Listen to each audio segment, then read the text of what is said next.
Hi guys and girls, welcome back to my channel, Life and Literature. Today I'm going to be giving my first impressions of Chain of Gold, The Last Hours, Book 1 by Cassandra Clare. If this is something you'd be interested in, then please keep on watching.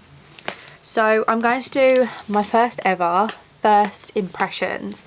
Now the reason I'm going to do that is because I love this book so much and I'm only 151 pages in and I just have to talk about it immediately.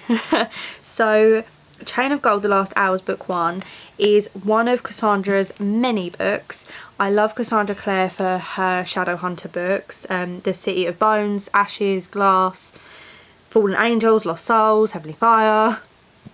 And then she done the Clockwork series, then she's done the Bane series, and then she's done a couple others. Now this is book 1, so I'm assuming this is going to be a new series for her, and I'm already getting really excited. Cassandra Clare has a great way of describing these beautiful, dominant, empowering female characters in such little words, such little encounters, and I feel like this is the main character. I assume it's how she's described anyway, but this is the main character called Cordelia Carstairs, and she's got this beautiful flaming red hair, which also is quite funny because her City of Bones, City of Ashes, City of Glass series main character was Clary Fray, and if you read them series you know Clary Fray also had beautiful long red flaming hair. So it's quite interesting she uses a way to express their individuality and also their strong-willed and powerfulness is from their very dramatic and very different standing out hair. Now Cordelia Carstairs is a warrior trained since childhood to battle demons. She travels to London, encounters childhood friends James and Lucy Herondale, and is drawn into their world of glittering ballrooms and supernatural salons. All the while she must hide her secret love for James, who is sworn to marry someone else. But Cordelia's new life is blown apart when demon attacks devastate London. Trapped in the city, Cordelia and her friends discover that a dark legacy has gifted them with incredible powers, and a brutal choice will reveal the true cruel price of being a hero. So I am 150 pages in. I thought the best way to fully give this book the recognition it deserves, because it is a chunk of a book. I am only this far in, and I feel like I'll do a review here, I'll review about halfway, and then I will do a review at the end, because there is so many details, there's so many different things. This book is such a compact yet detailed, descriptive, imaginative world that Cassandra Clare loves diving into, and I love reading the books to dive in as well, because she has such a different way of describing the natural order of the vampires and werewolves and warlocks, and this really beautiful, fascinating world which is so different to the world we live in. And sometimes I want to read a book so deep in fantasy that it takes me away from everything else that's going on, and this book is one of them things where your mind shuts off and creates such an imaginative, creative, deep, complex world that I just love being in. So the fact that I saw that she'd done a book, and also the fact it says book 1, I'm really excited about, because it means hopefully there's definitely going to be more. This is going to be a series. I can tell the book is starting to lead up to different events in each of their lives. So you have quite a few different characters. What I love is there is an illustration at the very beginning of all the different characters.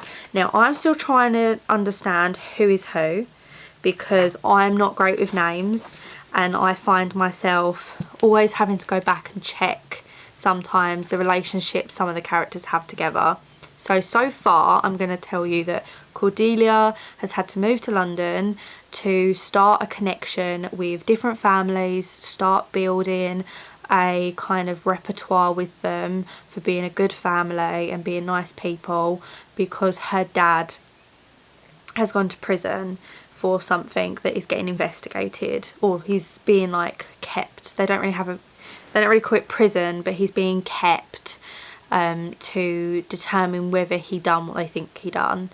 And she has, because it's in past, it's in late 1800s, 1900s, so you have this huge element of old world to the book, which I just love. I love anything like that. That's why I love Pride and Prejudice so much, and Little Women, and all that kind of,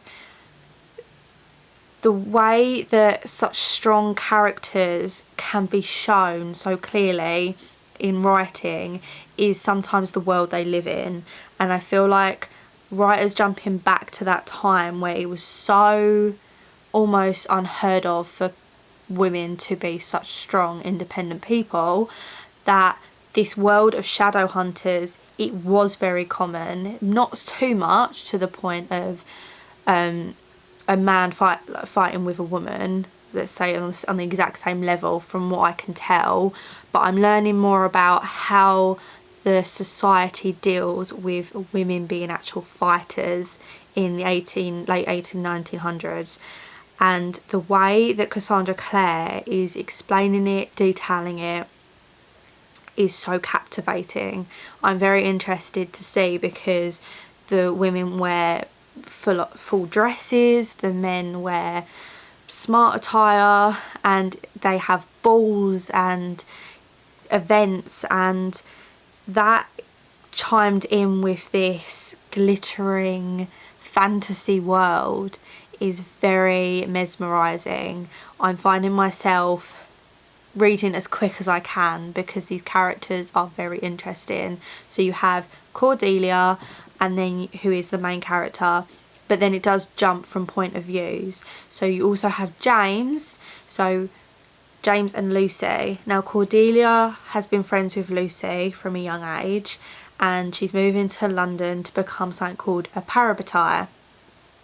It's parabati, and what that means is they become fighting companions. So with what they do when they're having to fight demons, them having a parabatai or parabati, they pull off each other's strength and power, and they can help each other in battle, and it works as a massive advantage for shadow hunters. So it's very common that they will have one of them, and she is going to London to learn to train and become this with her.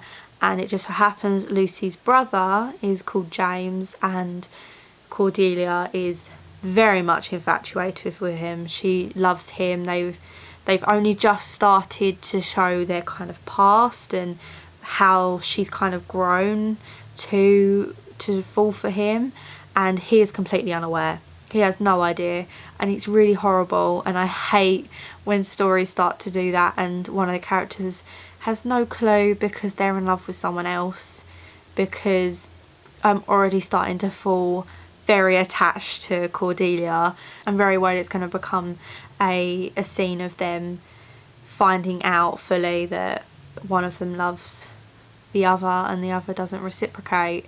And I hate awkward scenes to read, because I kind of crunch up in my seat holding the book just wanting the scene to end, and it doesn't, and it can't, and you have to fully read every bit of dialogue through that, which is quite hard. Already this life is creating some difficulty. The simple plan of just going there and making friends is not going too well, and already there's been quite a bit of drama, and I'm quite interested to see what else is going to happen. The fact I'm only 150 pages in to a 590 page book. Wow, 590 pages book. I'm only 150 pages in, and there's already been so much to happen, so much drama. I might even have to start taking notes because I feel like I might forget certain important parts. And I feel like with Cassandra Clare, her writing is so skilled that before you even know it, things are being tied up, loose ends, comments made here or there that you thought were nothing come back in the forefront at the end. And I just know that I'll probably read this book, however long it takes me, I will read this book as soon as possible, and I want to read it again so that I can catch anything that I may have missed. So if you want a really juicy, creative, fantasy fiction world to jump into fully head first, that you know is going to take you a good couple of days, solid hours, a lot of work to get through, but an enjoyable work to get through, then you need to get Chain of Gold by Cassandra Clare. It is an absolute must. I'm already hyping this book and it hasn't even ended yet, so I'm really hoping that the end doesn't let it down for me, because sometimes books can do that with fantasy and I hate cliffhangers. So, but I feel like with this book, with the chunk of it, I feel like it might have to be. So I love this so far. I hope I can continue to do a review of this book, because I'm going to be reading more and more and more, and I really want to get this book done, but then I'm kind of sad that it will end, so I'm trying to prolong it just a little bit. But I hope you enjoyed this video. Give it a thumbs up if you did, and subscribe if you haven't done already. I will link the book down below in the description if you want to give it a read and have a look. Then I definitely think you should. Now I hope you enjoyed this video. Thank you for watching, and I'll see you soon. Bye.